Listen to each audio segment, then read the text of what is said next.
તમે ઘરે બેઠા બેઠા મનોરથ કરો ને, ત્યાં કઈક એવું થાય કે તમે કઈક મનોરથ કર્યો હોય કે ક્યારેક નાટક દ્વારા જવું છે ને પ્રભુને આમ મનોરથ કરવો છે, આ રીતે દર્શન કરવા છે, તમારો તો સંજોગ બને ન બને, ઠાકોરજી એવું કઈક સંજોગ બનાવે કે આવવાનું કોઈ યાત્રામાં હોય, જગ્યા ખાલી પડી હોય, તમે આવી ગયા હોય. ઘણા વૈષ્ણવ અહીંયા એવા છે, आने वाला कोई और हो, आप आ जाओ. तब मानना कि आप नहीं आए हो, श्रीनाथ जी ने बुलाया. ये कोई ना मनोरथ बाकी रखतो. और श्रीनाथ जी बाबा पधारे, कहने लगे ला माखन आरोगा, અને માટલી લઈને આવી, ધીમે ધીમે ભેગું થાય અને 10 શેર થાય પછી તને આરોગાવીશ. લઈને તો આવી ખરા, પણ પછી વિચાર કર્યું કે આ તો આટલા દિવસનું વાસી માખન. અરે લાલા, મેં તેરે લીએ તાજો માખન નિકાલા. તો થોડી દેર બેઠ્યા અને ઠાકોરજી બિરાજ્યા અને વલોવાલા કી તાજુ તાજુ માખણ આરોગાવાલા બનાવ્યું, સિદ્ધ કરી બટેરાવા લઈને આવી. લો પ્રભુ આરોગો. ઠાકોરજી કે હું મને તો જાતે આરોગતા આવડતું નથી. એટલે ગોપીના ગોદમાં બિરાજ્યા અને ગોપી પોતાના હાથથી માખણ લઈ અને ઠાકોરજીને આરોગાવા. એવા અમારા શ્રીનાથજી બાબા સગળા મનોરથોના, વૈષ્ણવના મનોરથોને પૂર્ણ કરી રહ્યા છે, વ્રજવાસીઓના મનોરથને પૂર્ણ કરી રહ્યા છે. અને પ્રભુ હવે ધીમે ધીમે યશનો વિસ્તાર કરે છે. એકવાર નરો ઘરના કાર્યમાં વ્યસ્ત હતી. પહેલા તો રોજ દૂધ પીવડાવવા જતી નરો, અને ઘરના કાર્યમાં એવી વ્યસ્ત હતી, રસોઈમાં કઈ ને કઈ કાર્યમાં લાગેલી હતી. એટલામાં નુપુરનો ધ્વનિ સંભળાયો, છમ છમ. પાછળ વળીને જોયું તો શ્રીનાથજી બાબા બને. अरे नरो, एक बात तो सुन कहूं. हाँ, क्या करो बाबा?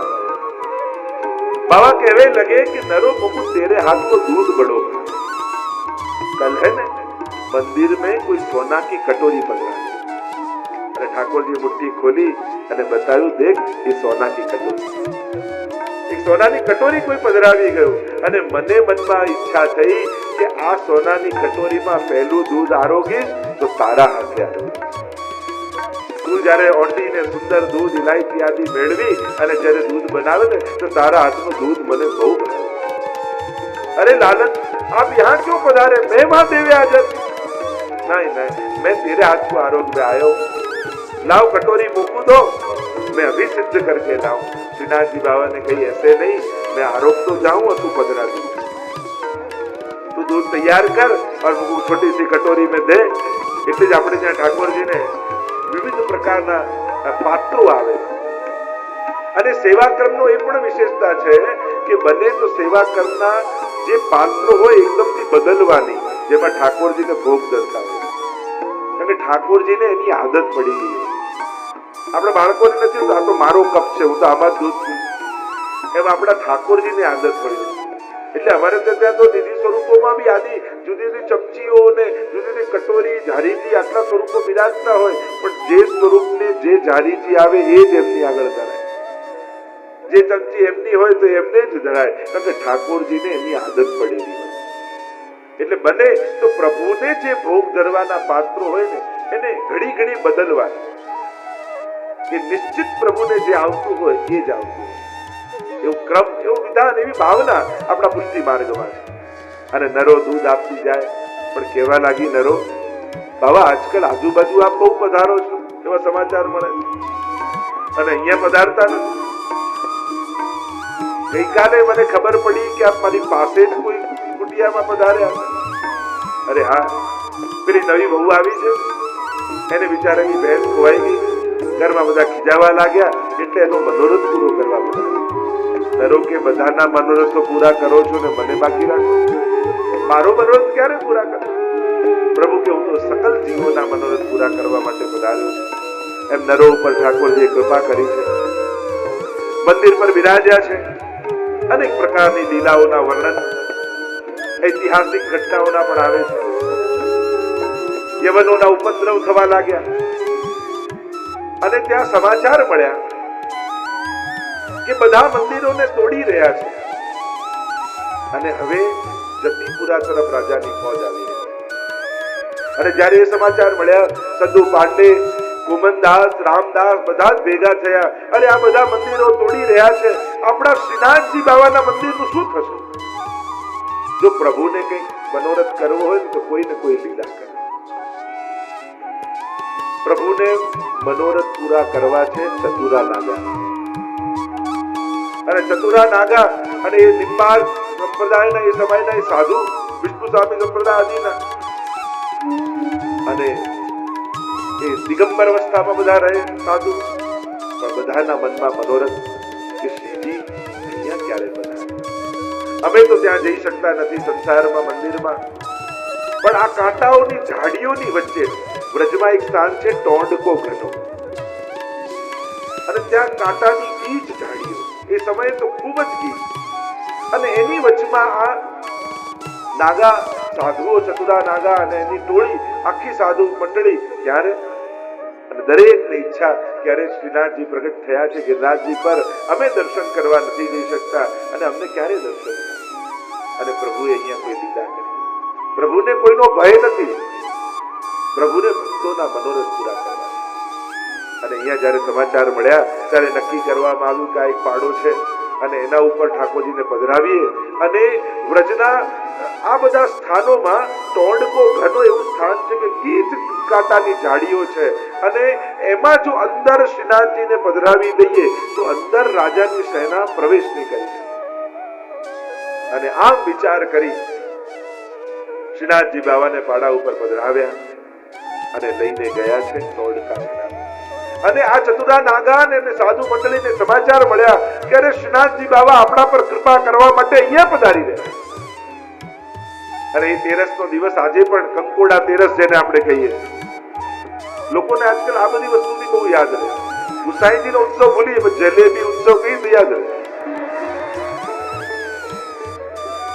કંકોડા તેરસ યાદ. અને એમ થયું કે પ્રભુ પધાર્યા છે તો શું આરોગ આવીશું. તુરંત દોડીને ગયા ને ત્યાં કંકોડા બહુ ઉગેલા હતા, એટલે તુરંત કંકોડાનું શાક સિદ્ધ કર્યું છે, પૂરીને શીરો સિદ્ધ કર્યો છે, અને ઠાકોરજી પધારે તો એમને ભોગ ધરવા છે. અને ચતુરા નાગાનો મનોરથ પૂરો કરવા માટે ઠાકોરજી ત્યાં ચોતરા ઉપર બિરાજ્યા છે, અને આના મધ્યમાં તો રાસ ચોતરો છે. અને ઠાકોરજી આજ્ઞા કરી કે અહીંયા બધા વ્રજભક્તો પ્રગટ થઈને લીલા કરીશું, ભોગ ધરેલી સામગ્રી આરોગીશું. કુંભનદાસ તમે ત્યાં બિરાજીને પદ ગાન કરો. અને કેવી કાંટાની ઝાડીઓ, અને એમાંથી નીકળ્યા. ક્યાંક શ્રીનાથજીના વસ્ત્રો ફાટ્યા છે, કુંભનદાસની ધોતી ફાટી છે, ઉપરણા ફાટ્યા છે, અને ક્યાંક પગમાં ગોખરું લાગી ગયા છે, ક્યાંક કાંટાથી ખેંચાઈને લોહીની ધારાઓ વહી રહી છે. આખું શરીર છિન્ન ભિન્ન થઈ ગયું છે ચતુરા નાગા પર. એટલે ચતુરા નાગાનો ઉત્સવ કહેવાય છે. વર્ષોથી જે પ્રતીક્ષા કરતા હતા શ્રીનાથજી બાબાએ આવીને કૃપા કરી. અને એટલા માટે સમય ભલે લાંબો થાય પણ મનના મનોરથો છોડવા, વિશ્વાસ ગુમાવવો. પ્રભુ ઘણી વાર વિલંબ કરે, પ્રતીક્ષા કરાવે, પણ અવિશ્વાસ નહીં કરી. એમ નહીં હવે તો આ કઈ થવાનું જ નથી, હવે તો પ્રભુ કૃપા કરવાના નથી. પ્રભુ ક્યારે કઈ લીલા કરીને આપણા મનોરથો પૂરા કરે કોણ જાણે. મેં તો જોયું છે ઘણી વાર પ્રભુ એવી ઘટનાઓ ઘટે કે આપણા કોઈ વર્ષો જૂના મનોરથ હોય ને એ ક્ષણે પૂરા કરે. આપણે કદાચ ભૂલીએ ગયા હોઈએ ને એક ક્ષણે આપણને યાદ આવે, જો વર્ષો પહેલા આપણે આ વિચાર્યું તો આજે જઈને પૂરું થયું. આપણે તો ભૂલી પણ ગયા હોય. ભક્ત મનોરથ કરીને ભૂલી જાય, પણ ઠાકોરજી ક્યારે ભૂલતા નથી. ભક્તના એ મનોરથ અવશ્ય પૂર્ણ કરે. ચતુરા નાગાનો આ દિવ્ય મનોરથ પૂર્ણ થયો, કૃપા ઠાકોરજીએ કરી. પ્રભુને હવે પોતાના વૈભવનો વિસ્તાર કરવો છે, યશનો વિસ્તાર કરવો છે. અંબાલામાં એક ક્ષત્રિય અને એનો પુત્ર પૂરણ, પિતા ઝવેરી, ખૂબ ધન વૈભવ. પિતા ગુજર્યા, બધી જ સંપત્તિ એના પુત્ર પૂરણમલને મળી. પ્રભુ ઘણી વાર સામર્થ્ય અને અવસર બંને આપતા હોય છે. એ તો ઘણી વાર એવું થાય કે અવસર હોય ત્યારે સામર્થ્ય ન હોય, અને ઘણાને સામર્થ્ય હોય તો એને અવસર ન હોય. આ બંને ભેગું થવું એ પણ કૃપાનું કારણ છે. જીવનમાં એવું થાય, માણસની ઈચ્છા હોય ત્યારે સગવડતા ના હોય, અને જ્યારે બધી સગવડતા થઈ જાય ત્યારે શરીર સાથ ના આપતું. જીવનમાં ઘણી વાર એવું થાય, માણસને ઘણી ઈચ્છા હોય કે આમ કરીશું, આમ જઈશું, આમ કરીશું, પણ ત્યારે એનું સામર્થ્ય ન હોય. પણ જ્યારે સામર્થ્ય આવે અમુક ઉંમર પછી, ત્યારે ઈચ્છાઓ મરી ગઈ હોય, શરીર સાથ ના આપે. આ બંને ભેગું થવું એ સૌભાગ્યનું નિશાન. અવસર અને સામર્થ્ય. પ્રભુએ પૂરણમલને પસંદ કર્યો. સ્વપ્નમાં એક દિવસ શ્રીનાથજી બાબા પધાર્યા અને આજ્ઞા કરી કે પૂરણમલ, તું મારું મંદિર સિદ્ધ કર. હવે ક્યારેક શ્રીનાથજીને જોયેલા નહીં, પુષ્ટિ માર્ગ એટલે શું કાંઈ ખબર નથી, પણ શ્રીજીને કૃપા કરવી છે, કોઈને પણ નિમિત્ત બનાવે. અને જ્યારે પણ ભગવત કાર્ય આપણાથી થાય ત્યારે મેં ઉત્તમ કર્યું એ વિચારવા કરતા ઠાકોરજી મને પસંદ કરી, મારા ઉપર વિશેષ કૃપા કરી, એવો વિચાર કે પ્રભુ તો કોઈની પાસે પણ કરાવી શકે, પણ આવું સત્કર્મ કરવા માટે ઠાકોરજી મને પસંદ કર્યો, એ ઠાકોરજીનો મારા ઉપર ઉપકાર. ઉલટાનો આભાર માનવો કે પ્રભુ મને પસંદ તો એમને ક્યાં કમી છે, વ્યક્તિઓની, વસ્તુની, સામર્થ્યની, એ તો કોઈની પાસે પણ કરાવી છે, એને તો સામર્થ્ય આપવામાં ક્યાં વાર લાગે છે. પણ પ્રભુ કોઈ પણ શ્રેષ્ઠ કાર્ય કરવા માટે જો આપણને પસંદ કરે તો પ્રભુની કૃપા છે, પ્રભુનો આભાર. પૂર્ણમલ ક્ષત્રિય શોધતા શોધતા આવ્યા છે શ્રીજી દ્વારા. નાનકડા મંદિરમાં શ્રીનાથજી બાબા બિરાજે છે અને આવીને ત્યાં વાત કરી છે કે શ્રીનાથજીએ આ રીતે પોતાનું ભવ્ય મંદિર બાંધવાની મને આજ્ઞા કરી. કહ્યું કે શ્રી મહાપ્રભુજી પધારે ત્યારે તમારો મનોરથ અભિવ્યક્ત કરો. થોડો સમય ગયો અને મહાપ્રભુજી પધાર્યા અને વાત કરી કે આ રીતે શ્રીનાથજી બાબાએ મને પોતાનું મંદિર બાંધવાની આજ્ઞા કરી. મહાપ્રભુજીએ કહ્યું તો તમારા પર કૃપા થઈ છે, આવો આપણે નકશો બનાવીએ, કેવું મંદિર બનાવીશું. મહાપ્રભુજી નકશા બનાવનારને કહ્યું આપણે ત્યાં તો નંદાલયનો ભાવ છે, એટલે નંદાલય જેવું મંદિર બનાવો. અને નકશો બનાવનાર બનાવે નંદાલય ઘર જેવું, પણ બનાવતા બનાવતા ખબર નહીં હાથ કેવો ફરે કે ત્યાં પછી ધ્વજા અને શિખર બની જાય. ફરી મહાપ્રભુજીને બતાવવા આવે. મહાપ્રભુજી કે આપણે આવું ધ્વજા અને શિખર નથી જોઈતું, આપણે તો નંદ બાબાનું ઘર નંદાલયનો ભાવ કરવો છે. પણ પાછું જયારે બનાવવા જાય ત્યારે પાછું ધ્વજા અને શિખર બની જાય. 3 વાર આમ થયું.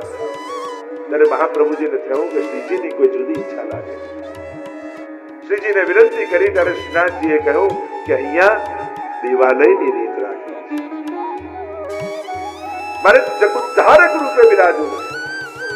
અને એટલા માટે આપણે ત્યાં આધ્યાત્મિક કેન્દ્રોમાં મુખ્ય 4 સ્થાન હોય: મંદિર, હવેલી, બેઠકજી અને ચરણ ચોક. આપણા વૈષ્ણવ સંપ્રદાયના આધ્યાત્મિક કેન્દ્રોમાં મુખ્ય 4 સ્થાન.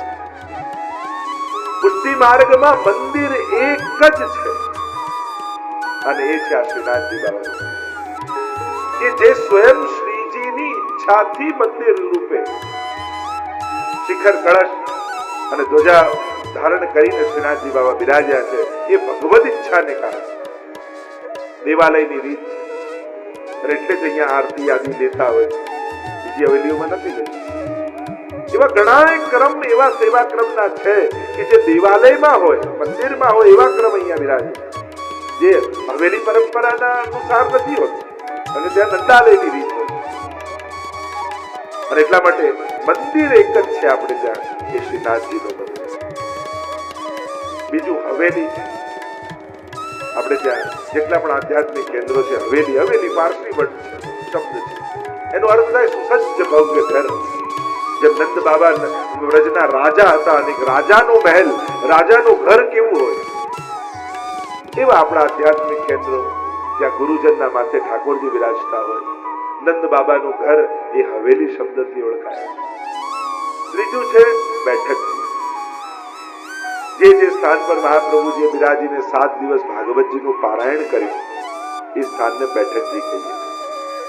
ऐसे 84 बैठक जी भारतवर्ष में, અને ચોથું સ્થાન જે શ્રીનાથજીના ચરિત્રમાં આવશે, વ્રજમાંથી મેવાડ પધારતા જ્યાં જ્યાં શ્રીનાથજીએ મુકામ કર્યો એ સ્થળ ચરણ ચોકીથી ઓળખાય છે. કે જ્યાં જ્યાં શ્રીનાથજી અહીંયા મેવાડ પધાર્યા ત્યાં જ્યાં જ્યાં મુકામ કરીને પધાર્યા એ ચરણ ચોકી રૂપે. આમ 4 સ્થાન મુખ્ય રૂપે આપણે ત્યાં પ્રસિદ્ધ છે. શ્રીનાથજીના બેઠકજી પણ છે વ્રજમાં. કે જ્યારે શ્યામ ઢાક ઉપર શ્રીનાથજી બાવા સખાઓ સાથે આરોગવા જતા અને ત્યાં બિરાજતા, તો આપણે ત્યાં જે મહાપ્રભુજી ગુસાઈજીના બેઠકજી કહીએ છીએ એમ શ્રીનાથજીના બેઠકજીના પણ શબ્દોનો ઉપયોગ થાય. કે જ્યાં શ્રીજી બિરાજીને પ્રગટ લીલાઓ કરી અને જ્યાં બિરાજાય શ્રીનાથજીની બેઠક તરીકે ઓળખાય. તો આવા આધ્યાત્મિક કેન્દ્રો આપણે ત્યાં તો પૂર્ણમલ ક્ષત્રિય જ્યારે નકશો બનાવવાનો પ્રારંભ કર્યો, મહાપ્રભુજીની આજ્ઞાથી નંદાલય જેવો બનાવવાનો પ્રયાસ કર્યો, પણ 3 વાર દેવાલયનો નકશો બન્યો અને શ્રીનાથજી સ્વયં આજ્ઞા કરી અહીંયા દેવાલયની રીત રાખી. પૂર્ણમલ ક્ષત્રિય એમ હતું, મારી પાસે તો ઘણું ધન છે, હમણાં મંદિર બનાવી દે, अभी बन जाएगा मंदिर. मन में अज्ञात मद आया. श्रीनाथजी बाबा कहे मारू मंदिर अहंकार थी नहीं, मारू मंदिर तो श्रद्धा थी नहीं. અને જ્યાં ખાડો ખોદ્યો, પાયો ખોદ્યો શ્રીનાથજી બાબાનું મંદિર બાંધવા માટે, એ પાયા ખોદવામાં જ એટલું ધન લાગી ગયું કે પૂરણમલનું બધું જ ધન પાયા ખોદવામાં ખર્ચાઈ ગયું. આશ્ચર્ય થયું પૂરણમલને કે આ શું થયું, મને તેમ તું હમણાં મંદિર બાંધી દઈશ. ત્યારે શ્રીનાથજી આજ્ઞા કરી કે તારી પાસે જે ધન હતું એ તારા પિતાનું કમાયું. હું એમ ઈચ્છું છું કે મારું મંદિર તારા મહેનતના પૈસાથી બને, અને એટલે મેં આ લીલા કરી. પૂરણમલ ક્ષત્રિય હાર્યા નથી. એમ નથી કે હવે ખતમ થઈ ગયું, બાંધીને શું કરું. અને પૂરણમલે સંકલ્પ કર્યો કે નક્કી કર્યું છે કે મંદિર બાંધવું છે તો બાંધીને રહીશ, હું પોતે મહેનત કરીશ, હું પોતે કમાઈશ અને મારા કમાયેલા પૈસાથી શ્રીનાથજીનું મંદિર બાંધીશ. અને આમ નક્કી કરી અને પૂર્ણમલ ક્ષત્રિય દક્ષિણ તરફ પ્રયાણ અનેક વર્ષો સુધી પરિશ્રમ કર્યો છે. અહીંયા આગળના ચરિત્રોમાં શ્રીનાથજીના